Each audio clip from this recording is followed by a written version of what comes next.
In the early days, mining cryptocurrency looked a lot like this. You had hobbyists manually bolting together open-air graphics processing units, or GPUs, in their garages, hoping to earn a few digital coins. This animated chart shows exactly why that DIY era couldn't last. In April 2024, the Bitcoin network underwent a halving, a pre-programmed event that slashed the amount of new Bitcoin miners receive from 6.25 down to 3.125. Analysts looked at that 50% drop in baseline revenue and declared that the profit margins of the entire industry were about to evaporate. But zooming out on this same chart, we see something completely unexpected. Instead of collapsing, the sector exploded. In the first 2 weeks of 2026, JP Morgan reported that publicly traded mining companies added $13 billion to their combined market capitalization. To understand how they pulled off that level of growth, we have to look at the physical reality of a modern mining operation. Those dusty garage rigs have been replaced by pristine, industrially scaled facilities running tens of thousands of specialized servers. Surviving a 50% pay cut meant mining could no longer exist as a speculative hobby. The operators who made it through the halving did so by building the most sophisticated, large-scale digital infrastructure on the planet. Running these massive facilities requires an enormous amount of electricity, and today, more than 56% of the entire global Bitcoin network operates on sustainable power sources like wind, hydro, and solar. The problem with renewable energy is that it doesn't always match human schedules. A massive solar farm like this one generates peak electricity in the middle of the day, often producing far more power than the local grid can actually use. Usually, that excess energy is simply wasted or curtailed. Bitcoin miners step in to solve that exact inefficiency. Because their servers can be turned on and off in seconds, they act as a controllable load. They soak up that excess midday solar power, giving energy producers a reliable buyer, and then instantly shut down the moment the grid needs that electricity for homes and hospitals. That strategy extends to fossil fuels too. At oil extraction sites, excess methane gas is routinely vented or flared off into the atmosphere because it's too expensive to transport. Methane is a greenhouse gas that traps significantly more heat than carbon dioxide. Instead of letting that gas burn away, off-grid miners capture the methane right at the wellhead. They run it through generators to power their server racks, destroying the methane and converting a toxic waste product into a localized energy source.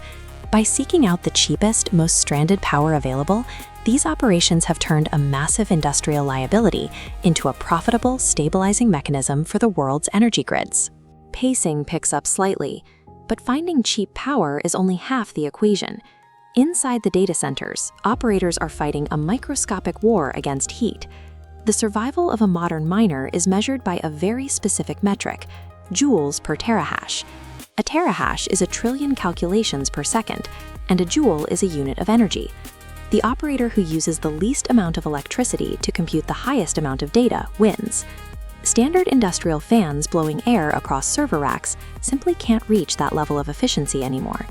To drop down into single-digit joules per terahash, facilities are submerging their silicon chips directly into specialized, non-conductive cooling fluids.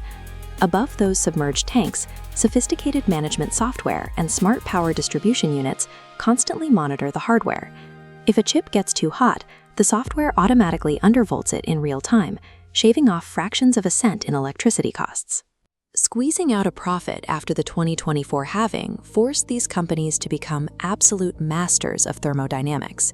And in doing so, they engineered some of the most power-dense, tightly cooled computing environments in existence.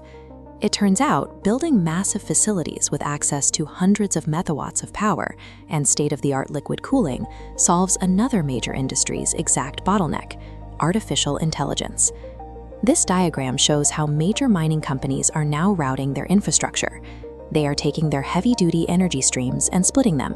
One path continues to power the SHA-256 hashing, the specific cryptographic algorithm used to mine Bitcoin, while the other path is diverted to feed rows of highly advanced GPUs, training AI neural networks. And when we look at the margins for each pathway, the logic is clear. Leasing server space for AI compute provides a highly predictable, lucrative revenue stream, insulating these companies from the daily price swings of the cryptocurrency market. In their rush to secure cheap power and cool millions of processors, the mining sector constructed the precise physical backbone required to scale the global AI boom. We are looking at a complete convergence: stranded renewable power, incredibly efficient hardware cooling, and the massive data demands of artificial intelligence have all aligned.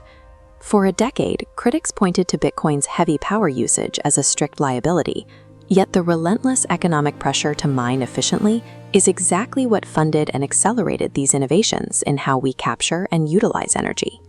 The process of validating a decentralized currency forced engineers to treat electricity with absolute precision. It became a global training ground for learning how to transport, store, and compute energy with zero waste.